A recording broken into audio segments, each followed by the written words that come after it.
So, my name is Liraz Margalit. I'm a digital psychologist. I have a PhD in psychology. I'm specialized in decision-making processes and cognition. And over the past 7 years, I've been utilizing models from cognitive psychology, behavioral economics, and neuropsychology to better understand how customers behave in the digital world. And today, what I will try to do is that I will try to convince you that if we like to establish loyalty in organizations, if we would like to increase brand awareness, then solving usability issues, or even better understanding the customer's journey is not enough. We need to understand the variety of our customers' emotions. Now, in a report that Forrester recently released, they wrote that brands that want to break away from the pack should focus on emotions. And the part that I like the most is how an experience makes customers feel as a bigger influence on the loyalty to a brand than effectiveness or ease of use in nearly every industry. And you know what? It's not only Forrester. Over the past few years, we kept on hearing about the significant role of emotions in driving engagement and brand awareness and experience. But here is the problem, here is the thing. No one really knows and no one really tells you how. What is the relationship between emotions and experiences and how emotions can drive digital experiences? Now, what we really need to ask is how our brain memorizes daily experiences. And what we really need to be discussing is not emotion per se, but emotions as a gateway to our memory. Now, speaking of our memory, let me share with you a personal story. It was a few years ago. We were sitting, the whole family, after a Friday family dinner. We were sitting in the living room, and then my oldest daughter turns to me and asks how I met her daddy. So I told her the story. I told her that I went with a couple of my friends to a dance club. And as we entered the club, I saw him standing in the bar with a couple of his friends. And he was so good looking. And then we went to the dance floor, started dancing. And after a few flirty looks, he came over, turns to my friends and asks if he can steal me away for them for a few minutes. And this is how it all began. And then he's there, my dear husband, sitting there, listening to me telling the story and says, "Oh my God, Liraz, it was nothing like that. You came on to me." And for a minute there, I was sure he's kidding. But today, after studying the dynamic nature of our memory, I know that he wasn't kidding, because our memory is greatly influenced by our emotions, as we will find out today.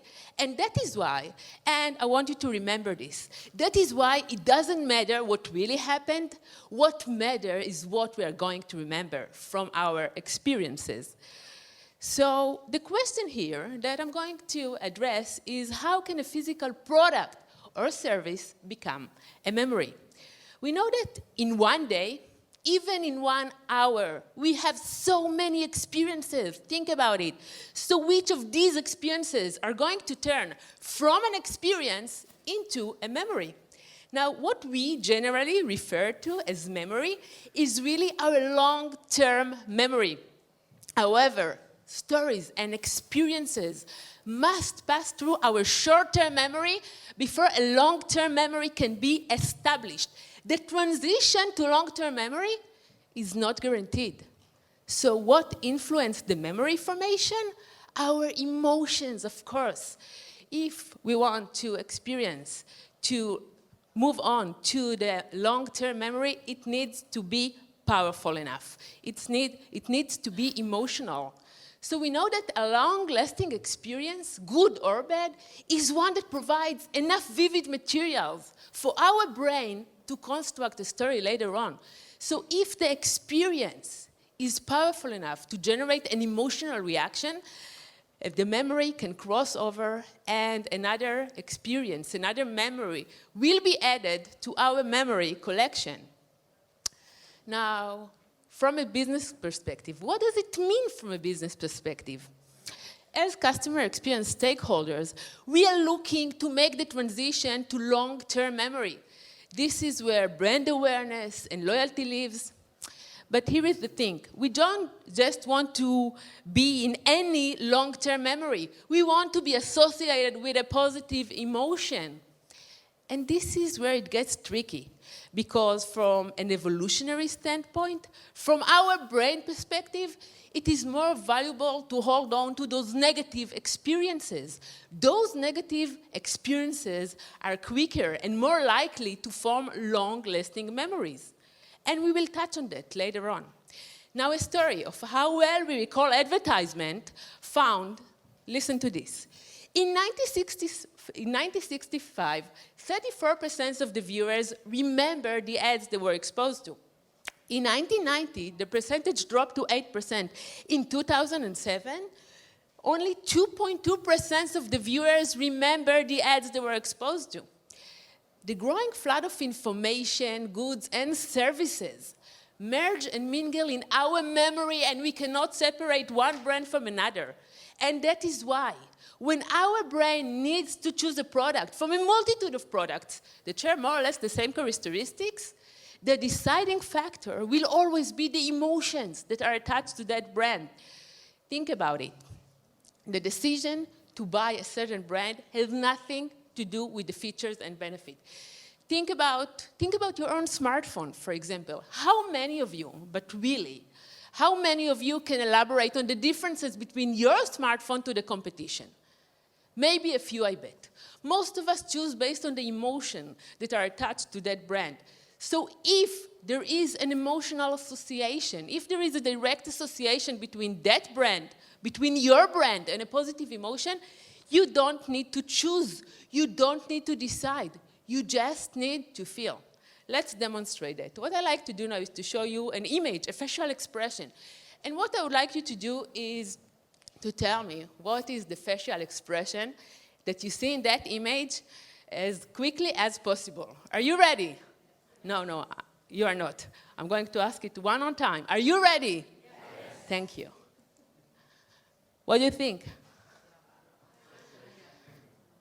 Anger, frustration. Okay, some of you may say anger, some of you may say frustration, but we can all agree that we are talking about negative facial expression, right? How long did it take you to realize that? Moment, even less, right? It was very quick, it was almost automatic, and as a matter of fact, you cannot not detect this man's facial expression because this capability is extremely important for our social survival. We, psychologists, we call this capability TOM, theory of mind, the ability to understand and infer other people's feeling, other people's emotion. Now I'm going to show you another image. Who can, as quickly as possible, remember, multiply 17 by 24 without using your smartphone and without pen and pencil? Now I have a limited time, so I'm waiting. How? How much? 408. 408, that's right. Thank you. So, how long did it take you to realize that? It wasn't very quick, right? It was definitely not automatic. And as a matter of fact, from looking at you, I noticed that most of you didn't even bother to try. So I'm not here to test your mathematical abilities. That's not what I'm here for, but I'm here to tell you that we have two different systems operating in our mind. System 1 and System 2. System 1 is the automatic system. It is quick to make decisions and judgment. It does not require cognitive resources. The thing about System 1 is that although most times it leads us to the right answer, sometimes it fails. And when it fails, System 2 comes in to help. And System 2 is not automatic. It is slow to make decisions and judgment. It requires lots of cognitive resources. And while we use it, we cannot be involved in any other task at the same time. Now, not only do we have two different systems, those systems are controlled by different brain areas. So System 1, the automatic system, is controlled by our emotions. Do you know what is the purpose of our emotions?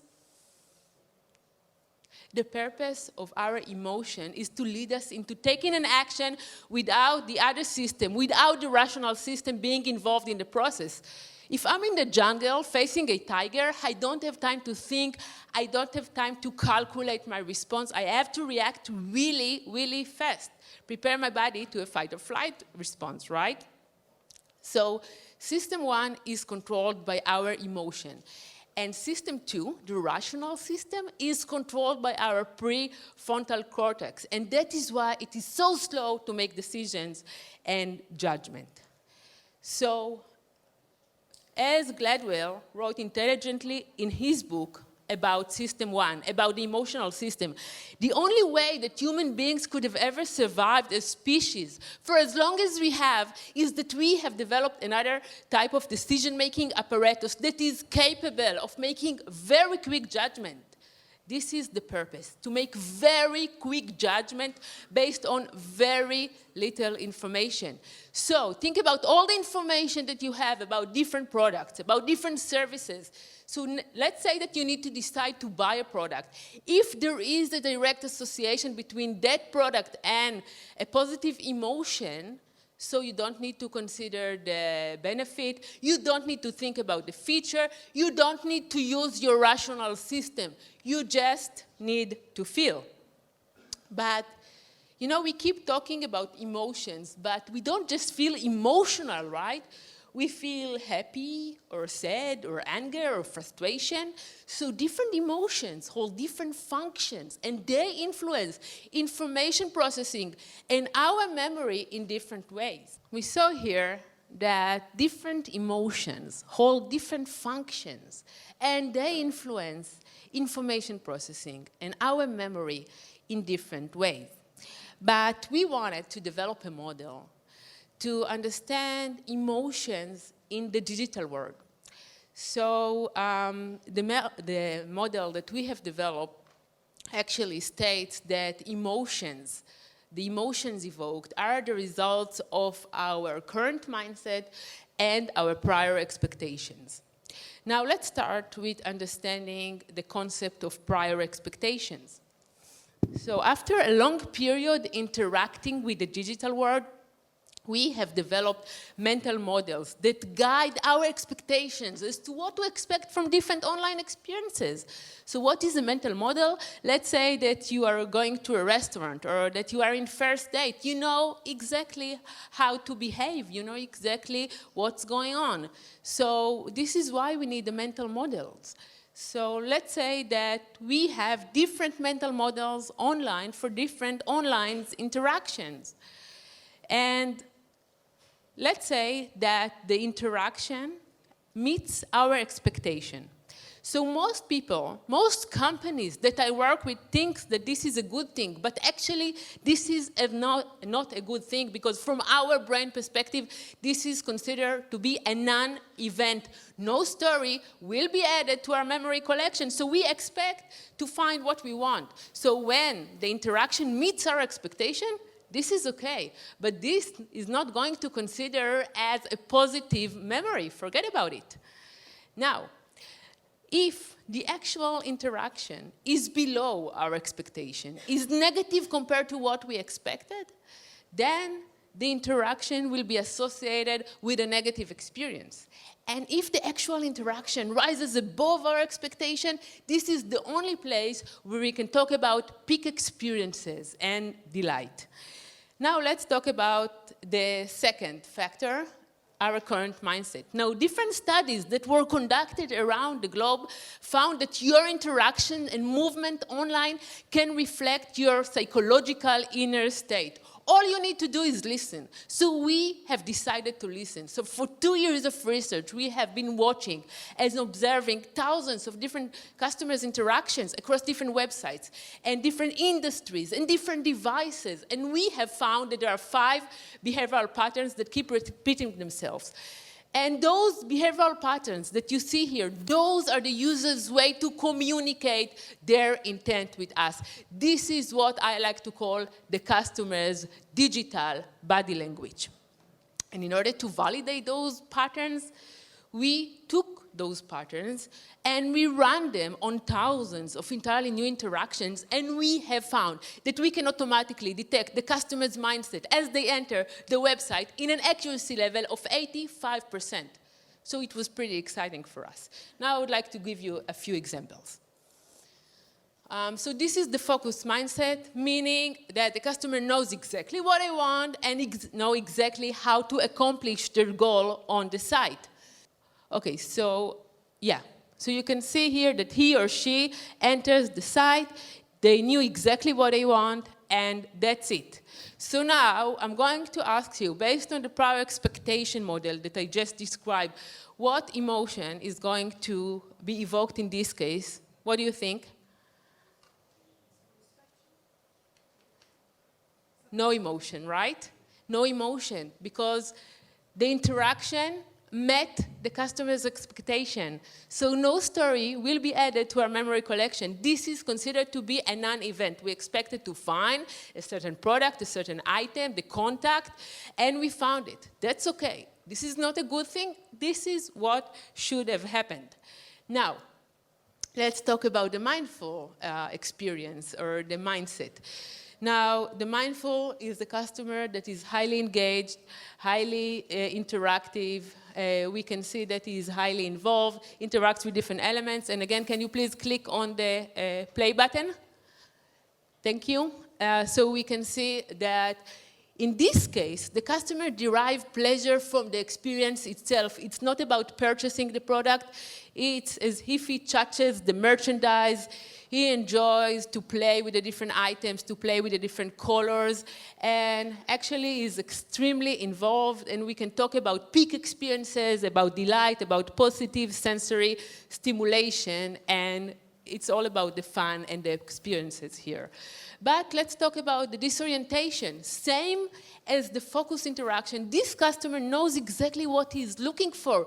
But unlike the focused interaction, this customer cannot find what he wants on the website. And again, can you please click on the play? Thank you. So you can see him goes up and down, different direction changes. He struggles to find what he wants. He desperately needs guidance. Most times he leaves the website entirely and he never come back to this website. So this is why it is so important to understand the customer's mindset. And here we can see that the emotion evoked is frustration. And another thing that we need to understand that emotionally charged situations, they drive longer lasting memories. And here you can see the different touch points. So customers' interaction are influenced by different touch points along the journey, and I'm going to demonstrate it very quickly. Let's say that he enters the homepage, so he actually display focused interaction. He knows exactly what he wants. He knows exactly how to find what he is looking for. And then he moves over, and here we display the exploring mindset. Of course, we didn't address the exploring, but this is basically to search without emotion. He just searching for something. He moves over to another category page, and here we display the mindful interaction, meaning that he is highly involved, highly engaged, interacts with different elements. He keeps being mindful on the product page, but look what happened here. He arrived at the checkout page, and for some reason, there is something there that made him become disoriented, and he left the website altogether. So we need to understand that, especially in digital experiences, when we are talking about digital experiences, it is extremely important to understand the customer's emotion very quickly. Why? Because the brain's memory system works something like a pen and a notebook. For a brief time before the ink dries, it's possible to smudge what's written. But after the memory is consolidated, it changes very little, especially in the online arena. And to summarize, we need to create experiences that generate a positive emotional reaction and give your customers a new story for the memory collection. Thank you so much.